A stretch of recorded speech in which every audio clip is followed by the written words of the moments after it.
ప్రముఖ నిర్మాత FDC chairman Dil Raju Telangana ప్రజలకు క్షమాపణలు తెలిపాడు. తనకు తెలంగాణ కల్చర్ అంటే ఇష్టమని, అందుకు మన దావత్ల గురించి చెబుతూ తెల్లకల్లు మటన్ అని ప్రస్తావించినట్లు దిల్ రాజు వివరణిచ్చాడు. ఈ సందర్భంగా ఓ వీడియో విడుదల చేశాడు. దిల్ రాజు నిర్మాణంలో వస్తున్న తాజా చిత్రం సంక్రాంతికి వస్తున్నాం. వెంకటేష్ కథానాయకుడిగా వస్తున్న ఈ చిత్రం మీనాక్షి చౌదరి, ఐశ్వర్య రాజేష్ హీరోయిన్లుగా నటిస్తున్నారు. అనిల్ రావుపూడి ఈ సినిమాకు దర్శకత్వం వహిస్తున్నాడు.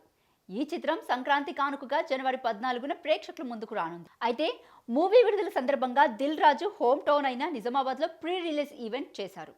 అయితే ఈ వేడుకలో దిల్ రాజు మాట్లాడుతూ, ఆంధ్రాలో సినిమాకు ఓ వైబ్ ఇస్తారు, మన దగ్గర అంటే తెలంగాణలో కళ్ళు మటన్కు ఓ వైబ్ ఇస్తాం, చలికాలం చెట్లలోకి పోయి కళ్ళు తాగుదామంటూ వివాదాస్పద వ్యాఖ్యలు చేశారు. అయితే దిల్ రాజు చేసినటువంటి కొన్ని వ్యాఖ్యలు వివాదాస్పదంగా మారడంతో పాటు తెలంగాణ ప్రజలంటే తాగుబోతులా అంటూ దిల్ రాజు అనడం కరెక్ట్ కాదని, ఈ విషయంలో దిల్ రాజు వెంటనే క్షమాపణలు చెప్పాలని ప్రజలు కోరారు.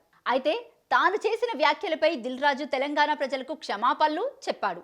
అందరికీ నమస్కారం. మొన్న ఈ మధ్య నిజామాబాద్లో మేము సంక్రాంతికి వస్తున్నాం ఈవెంట్ చేయడం జరిగింది. అది నిజామాబాద్ పట్టణంలో ఫస్ట్ టైం. ఇంతకుముందు ఎప్పుడు మన దగ్గర సినిమా ఈవెంట్స్ పెద్దగా జరగవు. ఒకసారి ఫిదా సక్సెస్ మీట్ మాత్రం పెట్టాం. మళ్ళీ ఇప్పుడు సంక్రాంతికి వస్తున్నాం చేశాం. అంటే నిజామాబాద్తో నాకున్న అనుబంధం అలాంటిది. నిజామాబాద్ జిల్లా వాసిగా అక్కడ ఈ సినిమా ఈవెంట్ చేయాలని చేశాను. అయితే ఈ ఈవెంట్లో నేను మన కల్చర్ ఉండే మన దావత్ల గురించి, మటన్ అలాగే తెల్లకళ్ళు గురించి సంబోధించాను. అయితే ఈ వ్యాఖ్యలు వివాదాస్పదం అవుతాయని అనుకోలేదు. తెలంగాణ మన ప్రజల కల్చర్ అని, దావత్ మిస్ అవుతున్నానని, అందుకే అలా చెప్పానని. అయితే ఆ మాటల వలన మీరు ఇబ్బంది పడి ఉంటే నన్ను క్షమించండి. ఎందుకంటే నా ఉద్దేశం అది కాదు. ఇది ఎందుకు చెబుతున్నానంటే, నేను నిజామాబాద్ జిల్లా బాన్స్వాడలో ఫిదా అనే సినిమాను చేసి ప్రపంచవ్యాప్తంగా గుర్తింపు తెచ్చుకున్నాను. ఈ సినిమా సాయి పల్లవి, భానుమతి పాత్రతో పాటు తెలంగాణలో ఉండే కల్చర్ని ప్రమోట్ చేసింది.